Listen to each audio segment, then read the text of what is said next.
Gostaria de começar esse culto orando, entregando o domínio nas mãos do Senhor, a confiança nas mãos dEle, pois eu bem sei em quem eu tenho confiado. Bem sabemos que o nosso clamor, ó Pai, ele tem muito poder. Portanto, nós apresentamos aqui a nossa dependência de Ti, Senhor. Ó Pai, a certeza de que o Senhor, ó Pai, é o Rei dos Reis e Senhor dos Senhores. O Senhor detém todo o domínio, todo o controle, e nós somos dependentes desse Deus. Nós dependemos, ó Pai, do Seu agir, Senhor. Por isso a nossa única função é orar, é crer, é como o salmista declarou, é andando e chorando, Senhor, continuando a lançar as nossas sementes, crendo que a oração do justo pode muito em seus efeitos. Assim nós fazemos nesta noite pelas nossas famílias, ó Pai, em nome de Jesus. Portanto, acampa os Teus anjos aqui, Senhor, quantos necessários forem, ó Deus, para que os Teus propósitos sejam estabelecidos aqui nesta noite, em nome de Jesus, ó Pai. Cumpra com o Teu querer, em nome de Jesus, que o Teu Filho amado Jesus possa subir e levar, ó Deus, as coisas, o nosso clamor, a nossa oração, ó Pai, e buscar dos céus aquilo que o Senhor tem separado para nós nesta noite, em nome de Jesus. Se você crê, começa a dar glória a Deus aí no seu lugar, exalte ao nome dEle, porque Ele vive e reina para todo o sempre, amém. Deus de poder, amém. Fiquei sabendo hoje que hoje faz 1 ano que o nosso irmão Márcio está vindo à igreja. Que Deus te abençoe, 1 ano firme com o Senhor. A tua alegria é minha alegria. Dá glória a Deus aí, Márcio. Continua com o pulmão forte. Louvado seja Deus, e que permaneça por muitos e muitos anos, amém. Glória a Deus. Eu queria compartilhar uma mensagem nessa noite envolvendo família, porque como eu comecei declarando ali no noivado do Léo e da Jana, falei da família, acerca da importância que há na base da nossa vida. Eu creio que uma igreja que tem famílias estruturadas é uma igreja fortalecida, e uma igreja fortalecida, ela consegue transformar uma cidade. Se queremos ver o mundo mudado, se queremos ver a nossa cidade mudada, nós precisamos fazer a nossa parte, nós precisamos mudar, nós precisamos trazer a alegria primeiramente para dentro do nosso lar, porque precisamos mudar primeiro a nossa casa. Precisamos mudar em primeiro lugar as nossas vidas, para que daí então possamos ser esse espelho, possamos ser esse exemplo, para que a transformação venha. E trazendo em cima disso, nesse contexto, eu queria compartilhar algo que você se identificasse, uma palavra que você conseguisse facilmente se inserir nela, conseguisse enxergar você nessa palavra, porque nesses últimos tempos eu tenho vivido um pouco acerca disso. Eu tenho andado muito mais pela prática, pela palavra prática, do que mais pela teologia. Eu amo a teologia, estudei teologia, estudo teologia, mas eu tenho buscado a cada dia mais viver o Evangelho. A cada dia mais buscar me parecer com Jesus. Eu sei que é difícil, porque eu tenho a natureza adâmica na minha vida. Eu sou pecador por natureza. Apesar de não viver no hábito, na prática, eu tenho essa raiz adâmica sobre a minha vida. Essa maldição que Adão trouxe sobre a terra está sobre a minha vida também. Eu creio que Jesus quebrou tudo isso na cruz, mas eu creio que eu preciso a cada dia olhar para a cruz e entender: eu preciso valorizar o que Jesus fez por mim. Eu preciso valorizar o ato que Ele fez por mim. Eu não estou te desencorajando. De repente você tem sonhos, eu quero um dia estudar teologia. Não estou te desestimulando a isso, mas eu estou te estimulando a você a cada dia mais olhar para palavras como João 15:5, que diz que Ele é a videira e nós somos os seus ramos, e sem Ele nós nada podemos fazer. Então é essa prática, a dependência, o temor ao Senhor precisa estar vivo sobre as nossas vidas. Sem Ele nós nada podemos fazer. Não adianta você pensar que pelo seu conhecimento, pela sua experiência de vida, pela sua malandragem do passado, você achar que isso vai fazer diferença. Tenha plena convicção de que após o teu renascimento com Cristo, Ele fez questão de pegar tudo aquilo e jogar fora. As tuas experiências têm validade como experiência de vida, mas nós precisamos dele, nós precisamos depender dele. A cada passo que dermos, precisamos consultá-lo. Perceba como fará diferença na tua vida quando você for a uma reunião de negócios e antes de entrar nessa reunião, você dobrar o teu joelho. Não tenho espaço, ore em espírito, ore ali clamando a presença de Deus, clamando por Deus ativo naquele lugar, para que Ele possa tocar no coração das pessoas que estarão envolvidas, que Ele possa conduzir toda a conversa, que Ele possa preparar palavras, que saiam palavras de você que nem você imagina da onde é que elas saíram. Na verdade, se você é alguém que tem esse hábito de se preparar antes de entrar em um local assim, você vai saber que o que você orou, a resposta veio. É algo natural. Quem é um pouquinho próximo da minha faixa etária se lembra dos antigos carros, os carros a álcool do tempo anterior. Hoje em dia os carros a álcool estão mais tranquilos, mas se você quisesse sair para um compromisso de manhã, já estivesse atrasado, você não ia querer que o carro te ajudasse. Você ia ter que ligar o carro e esperar, puxa afogador e vai. Espera, vai para a sala, vai para a cozinha, lava a roupa e deixa o carro lá. Com Deus também é assim. Não é que nós somos motor a álcool, mas nós precisamos nos aquecer. Por isso que a gente sempre brinca, mas é uma brincadeira com total verdade. Chegue desde o início, a oração inicial, o salmo inicial, você já está adorando a Deus. E o teu carro está lá, já tá, lembra do carro a álcool? Já está ligado. O motor está esquentando. Para quê? Justamente para isso, para que no momento do louvor, onde o Senhor habita, você se entrega, você ali recebe as palavras dele, começa a encher, a aquecer o motor, para que daí então, no momento da mensagem, da palavra, o carro esteja preparado para você abrir o portão e sair para o seu destino. Amém? É isso que nós precisamos entender. Nós não podemos acreditar de que Deus é um caixa de drive-thru. É um caixa na qual nós chegamos, pedimos, eu quero o número 2, eu quero batata, eu quero isso, eu quero aquilo outro. Manda Deus, eu quero para agora. Eu vou, pago ali na frente. O que é que tem que pagar? É uma oração de 1 minuto? Vamos lá, eu pago. Deus não é assim. Deus não é um caixa de drive-thru, amém? Nós temos que entender que Deus é um Deus soberano.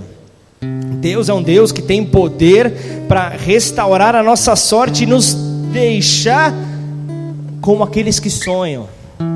Quem tem um poder como esse merece uma adoração no nível, merece uma adoração compatível com esse poder.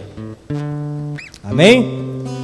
É isso que nós precisamos entender. Precisamos temer a esse Deus.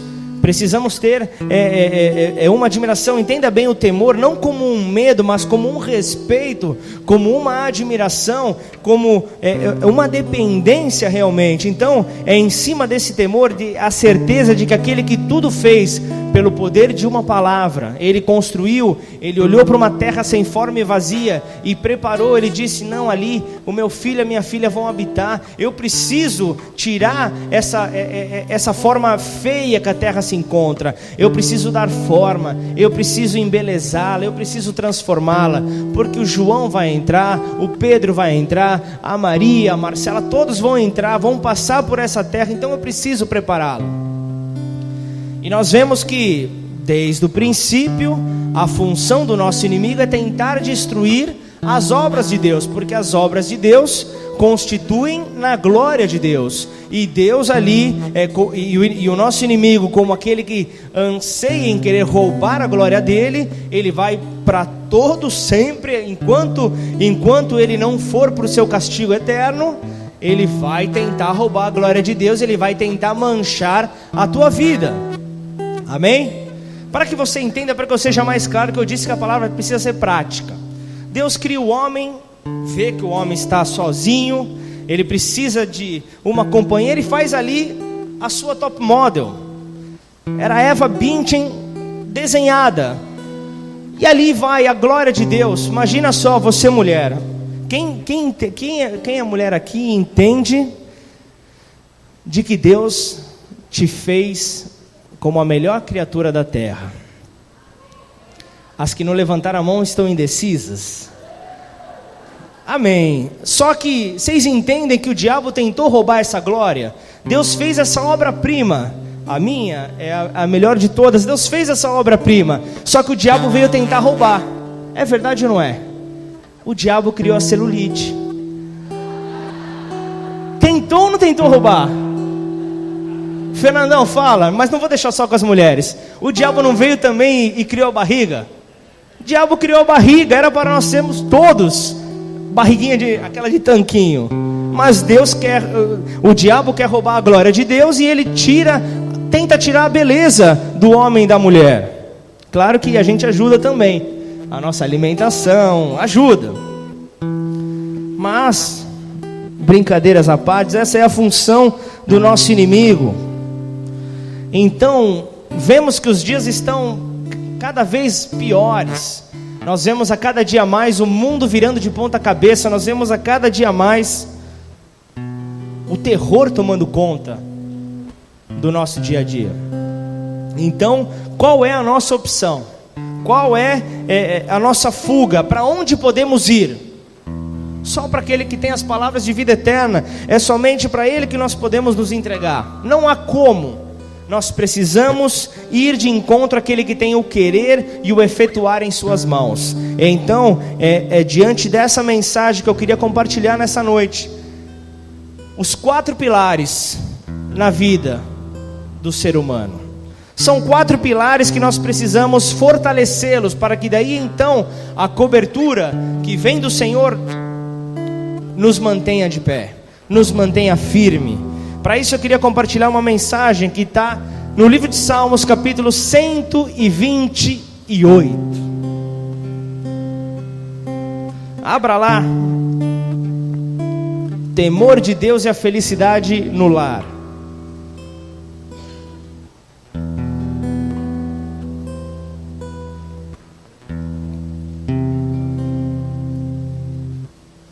Salmos 128.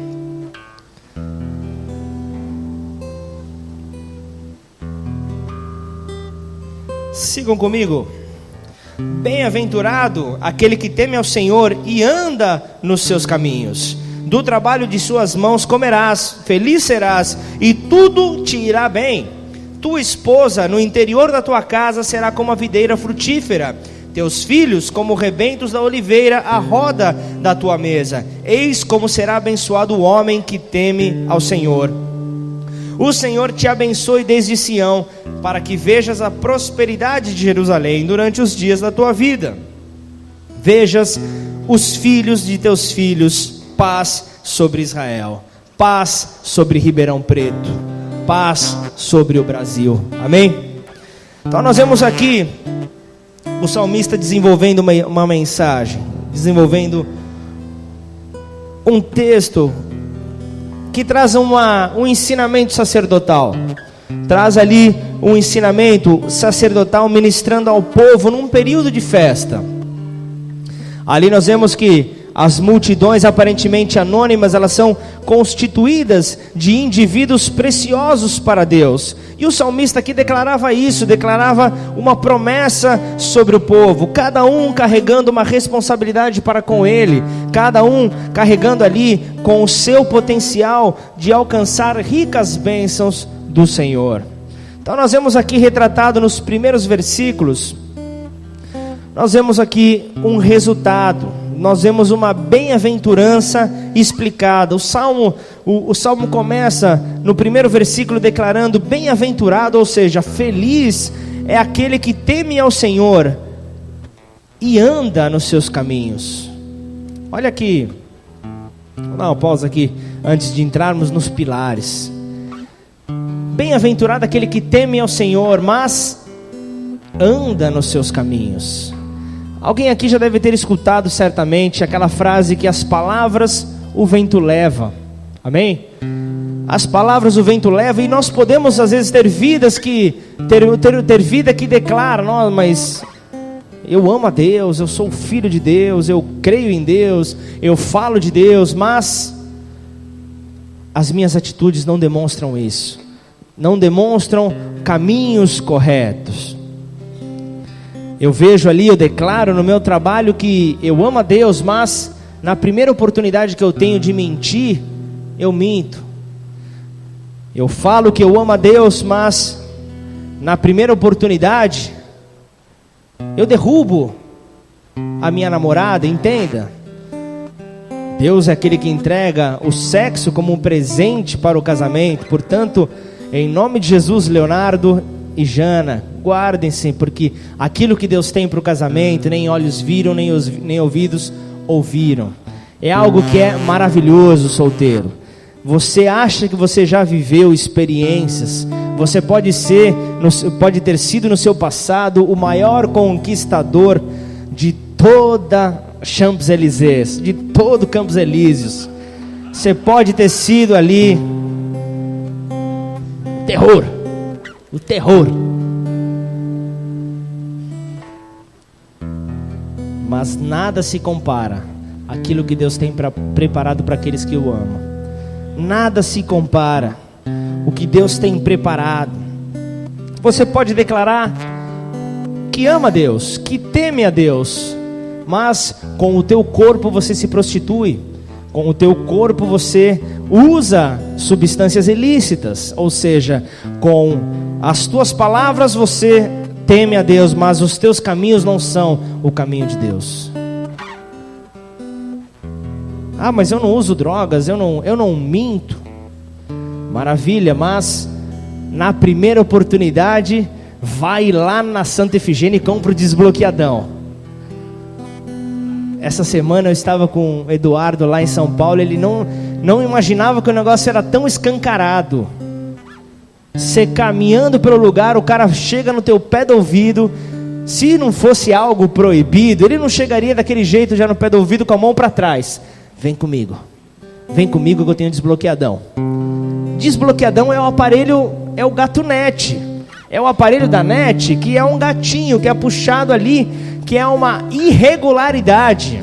Se você tem na sua casa, você está em pecado? Está. E eu vou te dizer mais, claro, não estou jogando maldição, mas caso uma fiscalização venha, você pode ser preso. Você sabia disso? Você sabia que é uma contravenção? E você reclama da Dilma, essa sem vergonha, essa daí que não vale nada, essa daí que isso, essa daí que aquilo, mas você é corrupto também, você estraga o nosso país também, e nós estamos orando por sua vida, pela sua conversão, mas é só um filminho, é o desenho da minha filha. Você ainda põe a tua filha nisso, você ainda joga maldição para a vida da tua família. Olha que loucura. Deus ele apresenta uma condicional para o homem ser bem-aventurado, declarando que sobre a vida dele está liberado as suas bênçãos. Ele fala ali no versículo 2: pois comerás do trabalho das tuas mãos, feliz serás, tudo te irá bem. A tua mulher será como a videira frutífera, ou seja, será uma mulher fértil. Haverá fertilidade, haverá alegria. Tudo que vocês fizerem lhe irá bem. Olha só, e continua: os teus filhos como plantas de oliveira à roda da tua mesa. Você estará cercado de alegria. Como eu chego no versículo 2 e no versículo 3? Eu tenho que voltar para o primeiro. Eu preciso temer ao Senhor e andar nos seus caminhos. Prático. Não vamos entrar em exegeses, não vamos entrar em profundidade de teologia, não vamos nisso. Vamos entrar na prática. Ou se converte ou não se converte. Amém? Algo prático para as nossas vidas. Algo que é duro, lógico que é duro. Eu tenho uma criança, eu desejaria ter um canal de filmes infantis com lançamentos, eu gostaria, mas eu preciso ter uma certa quantia para poder bancar, e eu não consigo. O que eu faço? Eu vou na barraquinha do camelô? Não vou. Se você é camelô, em nome de Jesus, Deus vai te dar uma oportunidade, Deus vai abrir uma porta nova, no final você me procura, amém? Eu não sei, de repente a igreja está mudando, eu olho, depois daquele fora que eu dei com aquelas pessoas que estavam aqui na frente, eu não estou mais, e pessoas novas estão chegando, e pode acontecer isso. E o que eu desejo, eu caminho sobre uma palavra. Quando fomos separados para vir para essa terra, saímos de São Paulo e no final de 2010 recebemos a palavra. No começo de 2011 nós viemos para cá. E viemos sobre uma palavra de que esta seria uma região que prepararia missionários, que prepararia homens de Deus, pastores para pregarem o evangelho para esta região. E sobre esta palavra eu tenho caminhado, e eu sou alguém que gosto de expor os meus sonhos, eu gosto de expor aquilo que Deus tem colocado no meu coração, porque como eu vou conseguir pessoas que me ajudem a ir atrás desses sonhos, a realizar esses sonhos, se essas pessoas não sabem? Eu preciso compartilhar isso com vocês, e eu sou alguém que eu quero me ver cercado desses homens que eu recebi nessa palavra, mas não teólogos, não pessoas fundamentadas num conceito sem viver o amor, porque a palavra diz que a letra mata, mas o Espírito vivifica. Novamente eu digo, é bênção estudar, é bênção se aprofundar, e o Senhor busca por aqueles que se aprofundem nele, mas precisamos viver o amor, precisamos viver a prática do amor, e eu quero viver cercado de pessoas assim, de apaixonados. Eu quero viver cercado de pessoas que não conseguem ir na quitanda sem falar algo, sem anunciar alguma palavra de amor. Eu me lembro que outro dia eu estava numa farmácia, não me lembro aonde exatamente, não sei se era no centro, e eu peguei um diálogo ali entre uma representante de um produto com uma balconista. E aí papo vai, papo vem, faz uma brincadeira, faz outra, e eu só de olho, e ela chega e diz: as coisas estão tão feias, que Deus está tão ocupado que nem milagre Ele consegue fazer mais. Aí eu parei, olhei e falei: e aí? Eu vou me envergonhar do Evangelho? Eu falei: querida, eu posso te falar algo? Eu conheço um Deus que Ele é o mesmo ontem, Ele é o mesmo hoje e será para todo sempre. Se os milagres não estão chegando na tua vida, você está pedindo mal, você não está pedindo, ou você precisa se consertar, você precisa mudar. E gerou um certo constrangimento. Uma palavra dessa não é uma palavra de muita aceitação, mas se você for entender, é uma palavra de amor. Não é uma palavra que afasta a pessoa. É para dizer, nós temos poder de vida e de morte na nossa boca, na nossa língua. Nós podemos abençoar, como nós também podemos amaldiçoar. Mas mostramos que tememos a Deus quando nós declaramos: pode estar difícil, os céus podem estar pretos, mas Deus vai vir e o céu vai se abrir, vai ficar azul e o sol vai aparecer, pois eu creio nesse poder, eu creio nesse Deus e eu sei que Ele vai se manifestar. Glorifica o nome dEle, exalte o nome dEle. Bem-aventurado aquele que teme ao Senhor e anda nos seus caminhos, amém?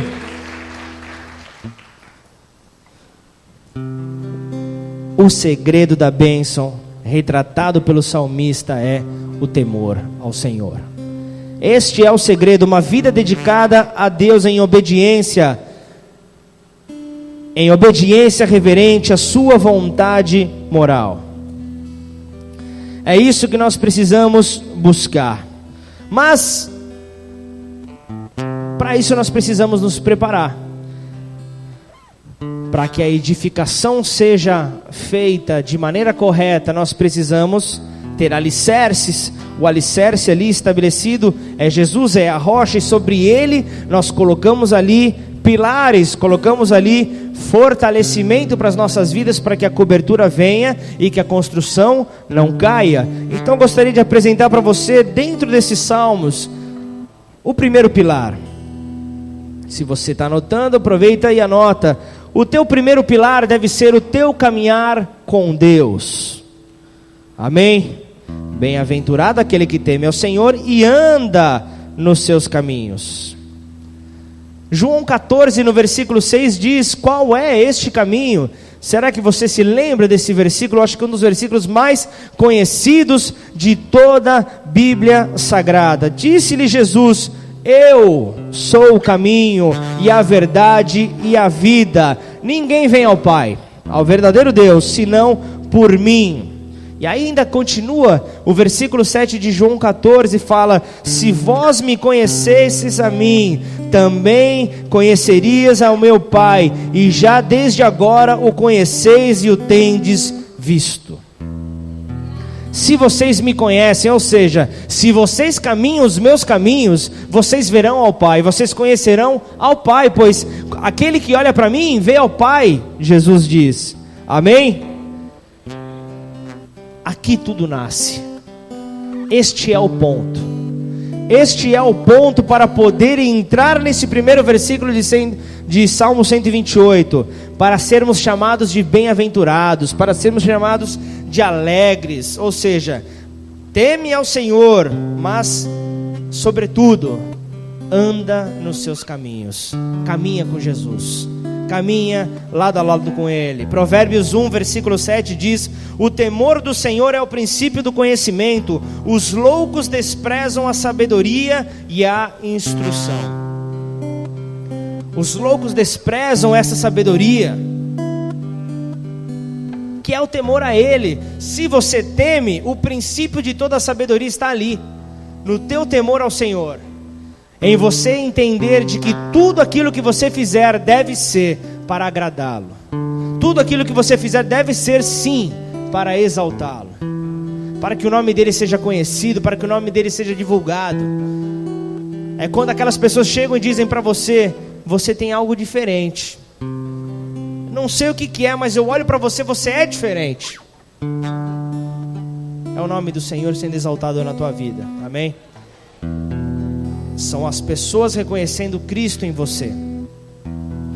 E continua Provérbios 9, versículo 10: o temor do Senhor é o princípio da sabedoria, e o conhecimento do santo a prudência. Precisamos ser prudentes. Aquele que é prudente é alguém que mede os seus passos, é aquele que vai caminhando pelo caminho na verdade, aquele que vai caminhando com Jesus, controlando os seus passos, como que numa estratégia, caminhando ali, sabendo que em determinado momento pode a pessoa vir a se fatigar, pode se cansar, os problemas poderão aparecer, e se essa pessoa estiver fatigada, se essa pessoa estiver cansada, se esta pessoa for você, e você encontrar com um obstáculo no caminho, você não terá forças para esquivar dele, e quando bater nesse obstáculo, você pode cair. Jesus ainda declara: bem-aventurado é o homem que não encontra em mim pedra de tropeço. Bem-aventurado o homem que teme ao Senhor e anda nos seus caminhos. Andar com Jesus, em momento nenhum, pelo menos eu ainda não li na Bíblia, de repente você pode me mostrar, mas em momento nenhum na Bíblia está escrito: andar comigo será fácil. E aí eu já aproveito para tirar aquela palavra de Filipenses, porque eu posso tudo naquele que me fortalece, então é tudo fácil. Não virão tempestades. A partir do momento que eu levantar a minha mão e reconhecer a Jesus como Filho de Deus, eu me torno família de Deus. Eu aceito o sacrifício de Jesus na cruz e eu posso fazer tudo. Eu posso passar pelas pessoas, eu posso passar, agir com indiferença, com opiniões diferentes da minha, crendo que a minha opinião é a rema, a minha opinião é a verdadeira, não há outra opinião além da minha. Esse é um grande erro, um grande equívoco. Aquele que se submete ao Senhor, andando em seu caminho, terá sobre a sua família as bem-aventuranças.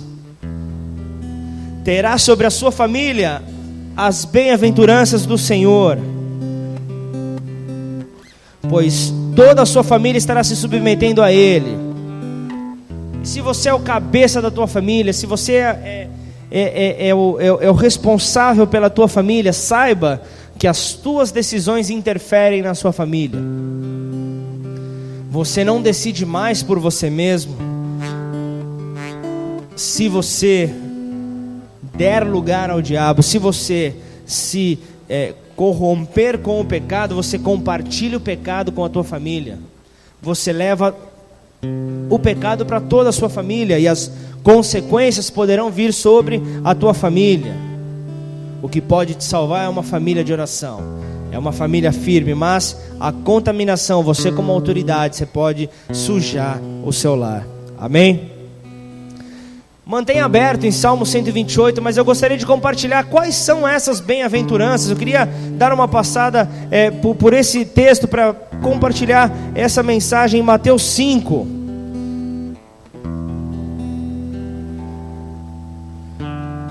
Aonde se inicia o Sermão do Monte, vai até ali o final do capítulo 7 de Mateus. Mas nós vamos permanecer ali nos primeiros versículos, do versículo 3 ao versículo 12, onde Jesus fala sobre as bem-aventuranças.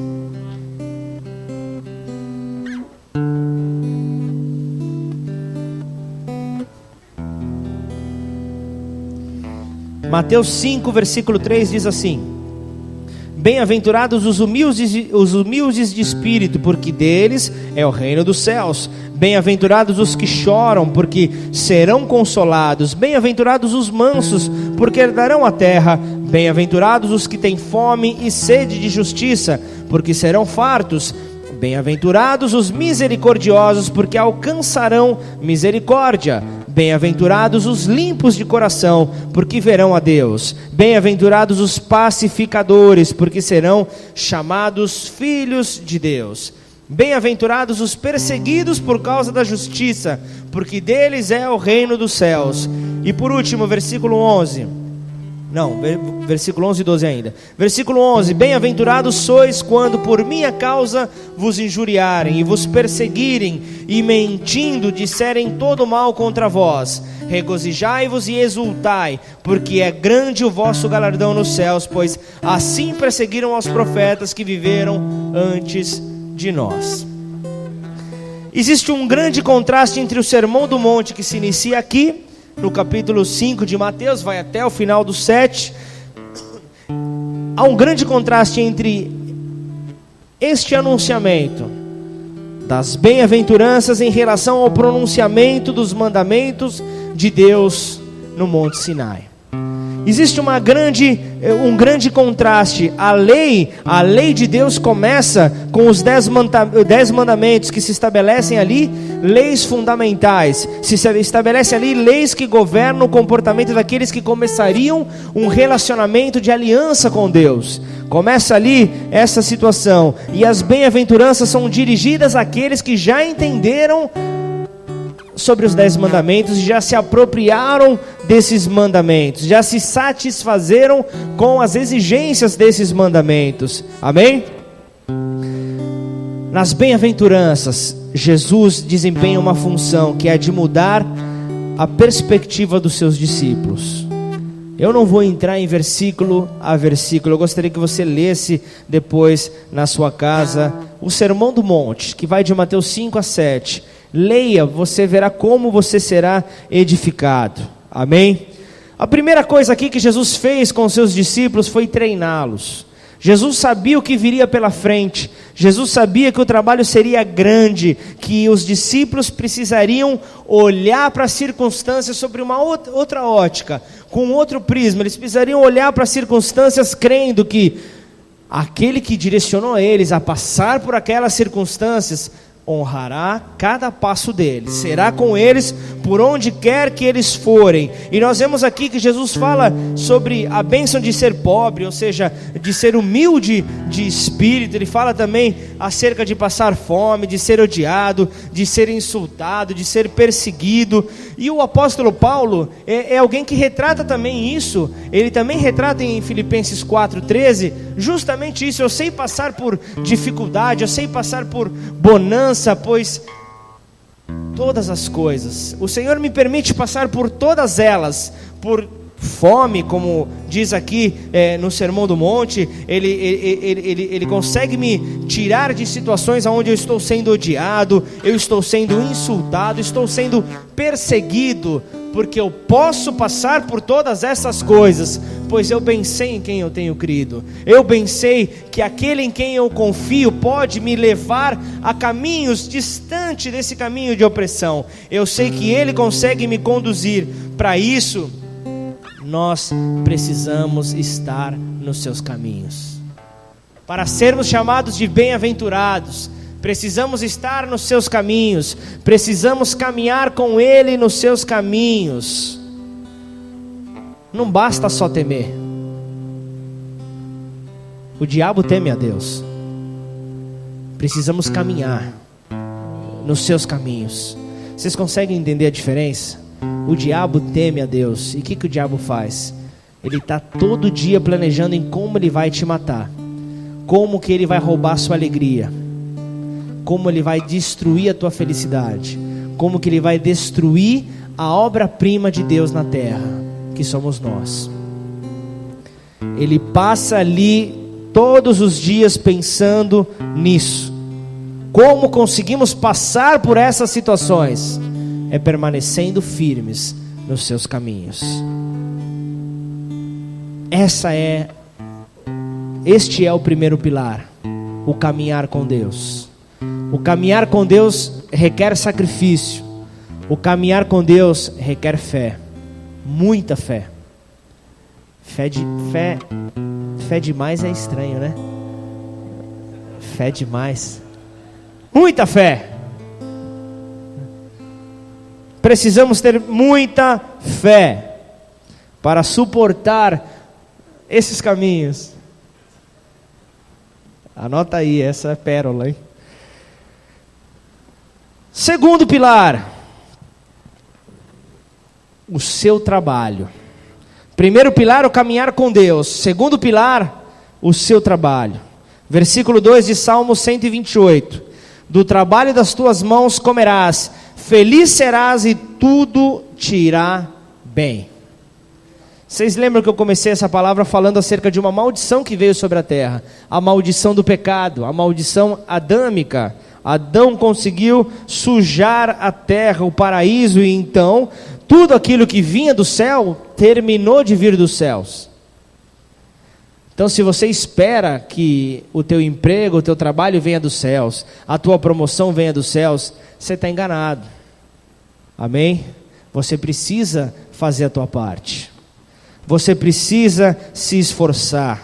Você precisa se capacitar. Não adianta você virar uma madrugada orando, falando: Senhor, me dá aquela vaga, derruba ali o meu concorrente. Não adianta. Você precisa fazer por onde? Você precisa se capacitar, você precisa estudar, você precisa conhecer o trabalho que você está entrando. Amém? Ou o trabalho que você deseja entrar. Jesus falou acerca de mudança de atitude para os discípulos em Mateus 5. Ele fala sobre mudança. Um treinamento efetivo sempre começa com atitude. Precisamos ter atitude para mudar o cenário ali daquilo que estamos vivendo. Existe essa necessidade para que a transformação seja iniciada. Precisamos caminhar, precisamos ter atitudes, precisamos romper em fé. Essa é a nossa necessidade. E meditando em cima das bem-aventuranças, meditando em cima disso, nós podemos observar que os homens que vivem de uma maneira descontrolada aqui na terra, sem investir no reino de Deus, serão como esses pobres de espírito, como esses humildes como esses humildes de espírito, se semearem no reino. Serão pobres espiritualmente se não agirem dessa maneira, mas uma humildade virá sobre eles se eles conseguirem entender que deles é o reino dos céus. E continua ali Jesus dando a oportunidade de mudar a vida dos seus discípulos. Você lembra a passagem também daquele rico? Ele deu uma oportunidade para aquele jovem se mudar, mas o mesmo não quis. O mesmo sentiu que o sacrifício seria muito grande, ele não iria conseguir mudar. Apesar da grande oportunidade que ele teve, ele não conseguiu mudar a sua vida diante de Lázaro. Não, houve ali uma grande oportunidade de mudar a sua vida. O homem rico podia também. Agora o homem rico poderia mudar a sua caminhada. O homem rico poderia seguir ali numa nova direção. O homem rico poderia ter uma nova chance. Poderia lançar fora, tirar os seus olhos da riqueza e olhar os seus olhos para aquilo que estava por vir. Poderia mudar o seu futuro, mas desprezou. Ele desprezou. Mas entenda, Jesus continua ali ministrando, falando de mansidão, falando ali de pureza, falando ali de santificação, falando de humildade. E eu dei esse exemplo do jovem rico, do homem rico, homem que tinha posses, só que ele não conseguiu tirar os seus olhos das suas posses. Ele não conseguiu ver um reino diante dele. Não estou dizendo que Deus não tem uma condição boa para a tua vida, não é isso que eu estou dizendo. Que Deus não se alegra de repente com a tua condição boa. Se você tem uma boa condição de vida, glória a Deus por isso, glorifique a Deus por Ele te capacitar para isso. Mas a pobreza que está sendo falado aqui, a humildade que está sendo falado aqui, não é aquela pobreza acerca de uma mesquinharia com Deus, aquela mesquinharia como homem de Deus, mas é uma pobreza na qual você não se apega à riqueza. A riqueza não é o teu chefe, a riqueza não manda em você, você não vive por ela. Pelo contrário, a riqueza é que tem que te servir, ela que tem que entender que você manda nela, não o contrário. Não o contrário. Se você for analisar, a palavra de Deus fala de um homem que herdou toda a herança do rei Saul. Fala acerca do posicionamento de Mefibosete, fala ali dele ter herdado toda a sua riqueza, mas ele resolve entregar a sua riqueza ao seu servo avarento, a Ziba. Ele entrega ali em troca do reino. Humildade de espírito veio sobre ele naquele momento. É essa pobreza que Jesus está falando. É dessa pobreza que fala, aquela pobreza que abdica da riqueza com a certeza do reino, com a preocupação por alcançar o reino. Amém? Não como a pobreza como um fruto, não a pobreza como uma maldição, como a maldição de uma mentira, de um engano, de uma infidelidade a Deus. Não é isso. Mas aqueles pobres que se fizerem pobres, como Lázaro, eu dei o exemplo de Lázaro, como o próprio Lázaro, o qual jazia ali na porta do rico com um propósito: dar-lhe o testemunho da glória de Deus, o testemunho da vida eterna, a fim de que pudesse mudar o rumo da sua vida, o rumo da sua história. É isso que Deus procura, é desses que Deus quer se aproximar, e é desses que Ele garante que é o reino dos céus. Se você entende essa mensagem, você começa a ser preparado para um tempo especial, onde os famintos, aqueles que têm fome e sede, os famintos conseguirão ser alimentados sobrenaturalmente, serão fartos pelo poder da palavra de Deus. O poder da palavra de Deus que não volta vazia, trará fartura, trará o sentimento de saciedade por aqueles que estão famintos, aqueles que têm fome e sede da justiça de Deus. Primeiro pilar, então, caminhar com Deus. Segundo pilar, qual era? O seu trabalho. O fruto do seu trabalho. A maldição veio sobre nós e a partir daquele momento, através do suor do nosso rosto, é que nós ganharíamos o ganha-pão. O nosso pão diário, através do suor do nosso rosto. Para que daí então, aquilo que Deus tem preparado para nós viesse. Para que daí então nós consigamos fortalecer o terceiro pilar. O terceiro pilar das nossas vidas é a família. Você vai ver aqui, Salmos 128 fala sobre isso. Fala sobre a felicidade do lar que teme ao Senhor e anda nos seus caminhos. Essa é a base para a nossa vida, é a base dessa mensagem nessa noite. Os que choram saberão rir, darão valor ao riso, à sã diversão. E se você for analisar, o próprio choro é uma promessa do riso. Você consegue entender? A palavra de Deus diz que o choro pode durar uma noite, mas a alegria ela vem pela manhã. Então é uma promessa de Deus sobre nós. Ainda que a tua luta esteja demorando, ainda que a tua aflição esteja demorando, existe uma certeza, existe uma promessa, que o riso virá, a alegria virá, e você vai se alegrar de toda essa situação que você passou. Tudo que você passou servirá de propósito para o teu crescimento, servirá de propósito para que você glorifique a Deus através da sua atitude. Nos mínimos detalhes, aleluia, nos mínimos detalhes você vai glorificá-lo, você vai exaltá-lo.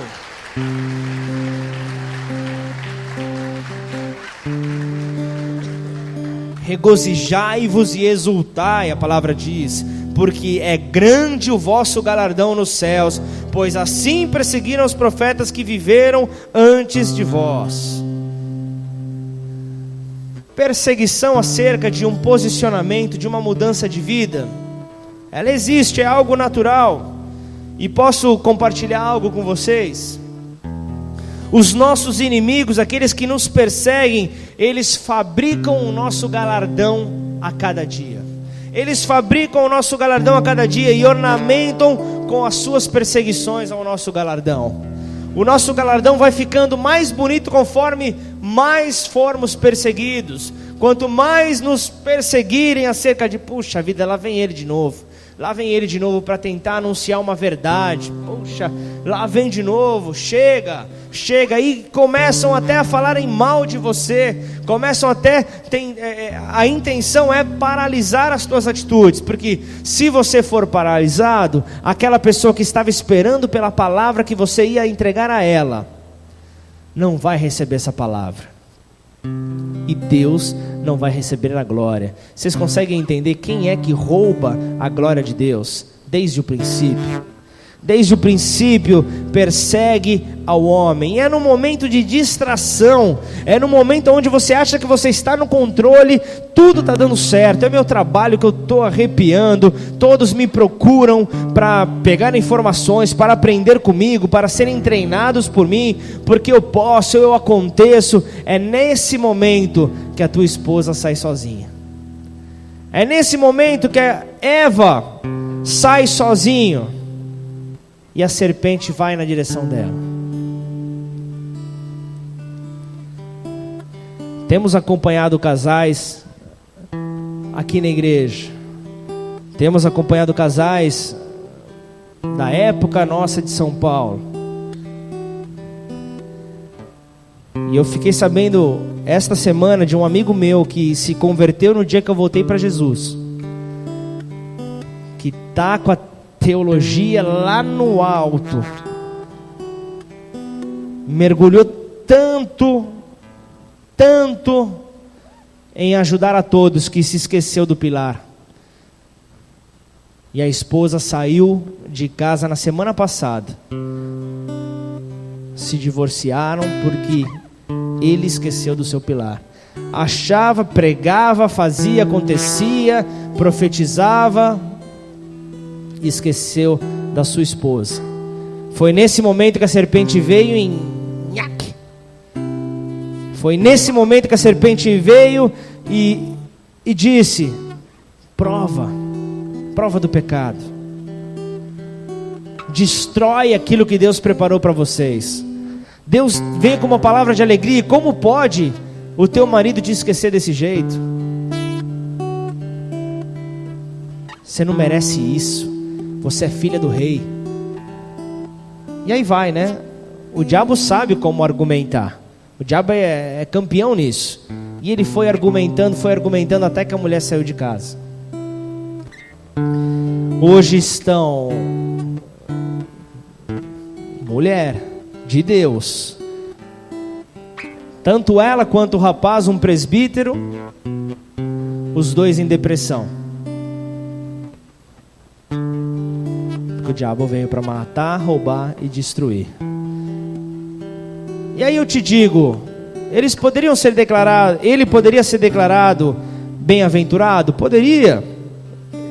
Ele teme ao Senhor? Teme. Mas estava andando nos seus caminhos?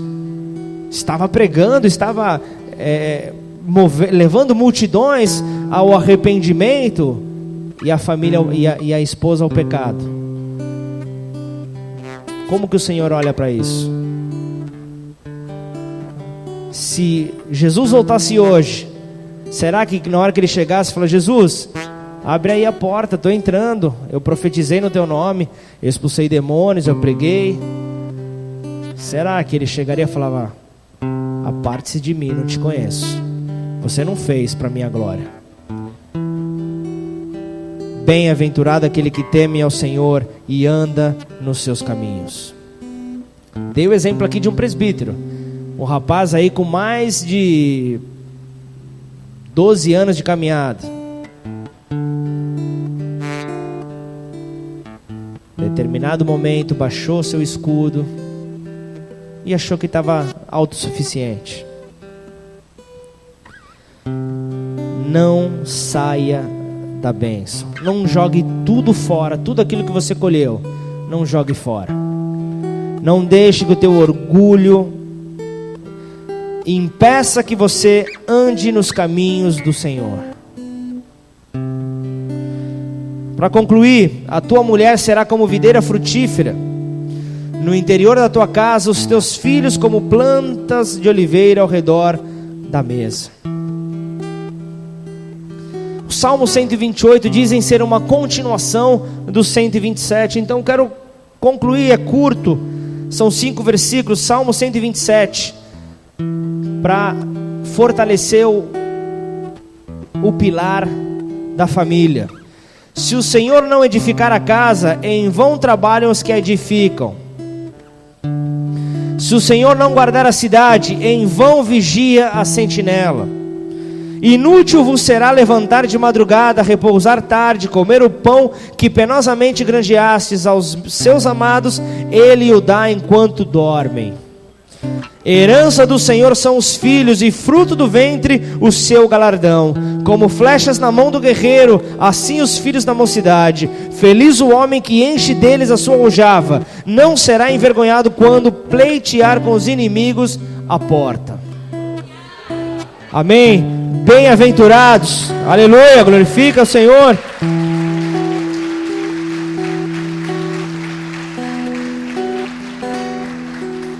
A tua mulher será como a videira frutífera.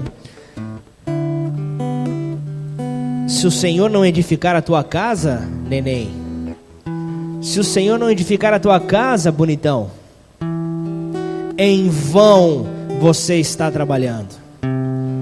Se o Senhor não edificar a tua casa, em vão trabalham os que a edificam. Se o Senhor não guardar a cidade, em vão vigia a sentinela. Andar nos caminhos requer temor ao Senhor. E quando você teme, você anda no caminho dele. Ainda que seja o mais distante, ainda que seja o mais longo, você permanece no caminho dele. Você permanece com ele. Assim como o primeiro versículo de 128 precisa ser vivo dentro de nós. Bem-aventurado aquele que teme ao Senhor e anda nos seus caminhos. O primeiro de 127 também. Se o Senhor não edificar a casa, em vão trabalham os que a edificam. Um precisa estar ligado ao outro. A menos que Deus permaneça no centro dos seus esforços, você trabalhará em vão. Um cristão inteligente, um filho inteligente, um líder inteligente, não apenas inclui Deus em sua estratégia, mas o coloca no centro da sua vida, não apenas como uma forma de alcançar o propósito, mas como o centro, como aquele que merece toda exaltação, toda a atenção. Cada passo que você der, você está olhando para o centro. Não tem como você não olhar para ele, não se lembrar dele e não temê-lo ainda mais. Somente ele pode dar-nos segurança em tudo que fizermos. Não são as pessoas que nos dão segurança, não é o dinheiro, é apenas Deus. Apenas Deus que traz essa saúde espiritual para nós, e a nossa saúde está nele. Então lembre-se, a saúde emocional nós temos firmada nele. Ele que nos sustenta, ele que nos mantém de pé, ele que nos mantém blindados de tudo que está acontecendo ao nosso redor. Bem-aventurado aquele que teme ao Senhor e anda nos seus caminhos. Quando você anda nos caminhos do Senhor, ele está no teu centro. É como você caminhar, você seguir sem mapa. Você não sabe onde você está, mas você olha para o alto e você vê ali ele te direcionando. Ele te direcionando, vem para cá, vai para lá. É como um grande farol. Ele reluz, ele leva a sua luz para que cada um que o teme o siga. Por último, o quarto pilar. Nós temos o nosso pilar. Qual mesmo? Já esqueci tudo já. Primeiro pilar é o caminhar com Deus. Lembrei. Segundo pilar, trabalho. Eduardo Campos está soprando. Terceiro pilar, família. E aí vem o quarto pilar. Sabe qual é o quarto pilar? A comunidade. O quarto pilar é a igreja. Versículos 5 e 6 de Salmo 128, para concluir. O Senhor te abençoe desde Sião, para que vejas a prosperidade de Jerusalém durante os dias da tua vida. E nós vemos aqui, Jerusalém, ele era o centro ali econômico daquela época. Então havia ali envolvimentos políticos, havia envolvimentos econômicos muito fortes. Então para que a prosperidade, todos ali que buscavam prosperidade, que buscavam alimento, que buscavam todas as coisas, iam até Jerusalém, porque sabiam que de lá ia a provisão. Lá era a morada celestial do Senhor, lá era a morada terrena de Deus, era onde estava marcado, onde as pessoas sentiam ali a bênção de Deus sobre as suas vidas. Amém? O lar terreno de Deus era de lá que a bênção era irradiada sobre os peregrinos. Lá a bênção era irradiada sobre os adoradores que vinham de todo o país, de todas as regiões, para ir até Jerusalém. Somente se a cidade santa sobrevivesse e prosperasse, os indivíduos poderiam continuar a desfrutar dessa bênção. O que nós podemos fazer para aplicar essa palavra sobre nós? Nós, como seus filhos, nós temos que clamar, nós temos que intervir, temos que interceder para que a comunidade prevaleça, para que a comunidade é o local onde nós convivemos com pessoas diferentes de nós. É nesse local que nós aplicamos a palavra de Deus, ou seja, amar ao nosso próximo como a nós mesmos, ou seja, fazer aquilo que eu amo fazer, aquilo que eu amo receber, fazer para o meu próximo, que muitas vezes não pensa como eu, muitas vezes não age como eu, muitas vezes nem olha direito na minha cara, e eu ainda devo amor a ele. Pode me maldizer, pode falar mal de mim, o máximo que eu posso dizer, falando eu como pastor aqui da igreja, entre na fila. Quer falar mal, fale, mas eu vou te amar da mesma maneira, porque Cristo me amou. Eu sei que Ele, com esse amor, Ele me tocou, Ele transformou a minha caminhada, Ele transformou os meus passos, e eu não posso me abater. Pelo contrário, eu tenho que aceitar as diferenças, eu tenho que aceitar que nem todos agem como eu consigo agir, nem todos conseguem na mesma velocidade, nem todos têm o mesmo tempo que eu tenho. E ainda assim, eu sou o que mais aprende nessa igreja. Ainda assim, eu tenho humildade suficiente para dizer: a cada célula que eu vou, eu aprendo com o líder de célula. A cada célula que eu vou, mas pastor, o fulano pode ter 5 anos de caminhada, pode ter uma caminhada curta.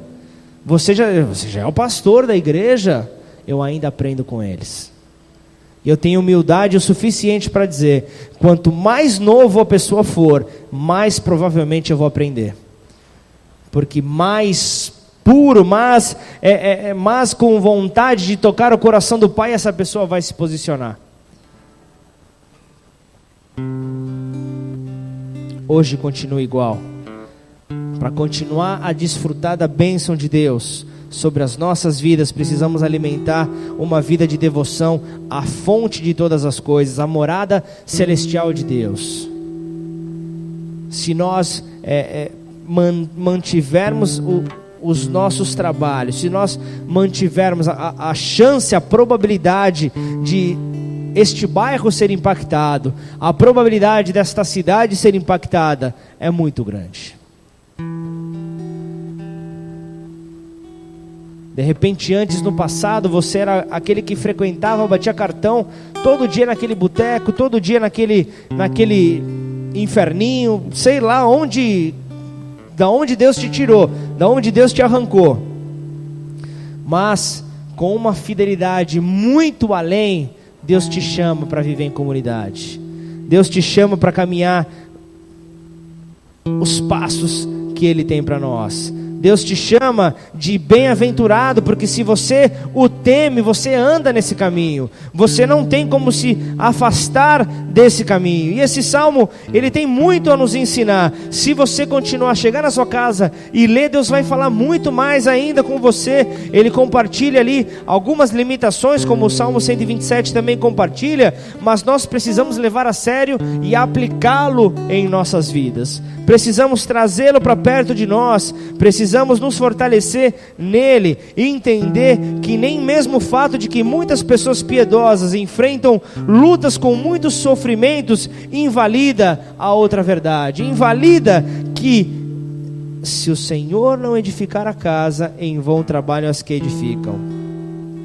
Então isso me dá temor, porque Ele que edifica, e se Ele não edificar a minha vida, se Ele não conduzir os meus passos, se eu não caminhar segundo as direções que Ele me dá, é em vão o meu trabalho. Mas se pelo contrário, se eu tenho essa certeza, se eu entendo de que é Ele quem edifica a minha casa, eu o temo. E se eu o temo, eu caminho nos seus caminhos, eu ando nos seus caminhos, eu permaneço nos seus caminhos, e eu tomo posse das bênçãos que Ele tem para mim. E eu sei que do meu trabalho eu comerei, eu serei feliz, tudo me irá bem. E eu ainda sei que a minha esposa será alguém fértil, será alguém que trará muitos frutos.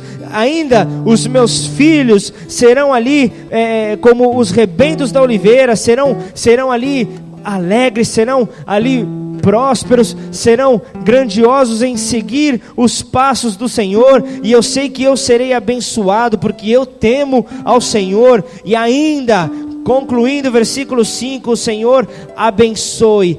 Desde Sião, desde a sua morada, Ele abençoe Ribeirão Preto. Ele traga sobre Ribeirão Preto a prosperidade que o nosso clamor é apresentado. Durante todos os dias das nossas vidas, nós precisamos permanecer clamando pela vontade dEle sendo estabelecida sobre esta terra, para que Ele permaneça edificando esta terra, para que Ele permaneça nos levantando, nos motivando a seguir em frente, entendendo que já não sou mais eu quem vive, mas é Ele quem vive em mim. Então os meus passos, as minhas atitudes, se elas forem erradas, elas vão denegrir o nome do Senhor. Amém?